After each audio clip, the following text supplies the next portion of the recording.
तो आज हम बात करेंगे सेंट्रलाइज और डिसेंट्रलाइज सिस्टम के बारे में। तो सेंट्रलाइज सिस्टम वो होता है जहां पे पूरी कंपनी, पूरी सिस्टम का कंट्रोल एक ओनर के पास होता है। वो जब चाहे ओनर उस कंपनी को, उस सिस्टम को एडिट कर सकता है, डिलीट कर सकता है, या रातों रात आपके पैसे लेके फरार भी हो सकता है, यूजर आईडी को ब्लॉक भी कर सकता है।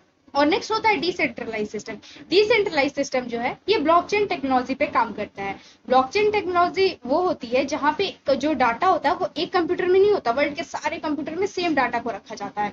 और जब वर्ल्ड के सारे कंप्यूटर में सेम डाटा रहेगा तो उसको एडिट, डिलीट या हैक नहीं किया जा सकता जब तक वो सारे डाटा एक साथ, जब तक वो सारे कंप्यूटर एक साथ लिंक ना हो। जब वो सारे कंप्यूटर एक साथ लिंक हो जाएंगे तब ये किया जा सकता है, बट सारे कंप्यूटर को, वर्ल्ड के सारे कंप्यूटर को कभी भी एक साथ लिंक करना पॉसिबल ही नहीं है। सो इसलिए डिसेंट्रलाइज सिस्टम में हैकिंग, एडिटिंग और डिलीटिंग जैसी चीजें नहीं हो सकती, और इवन सेंट्रलाइज सिस्टम में ये हैकिंग, डिलीटिंग और एडिटिंग जैसी चीजें पॉसिबल है।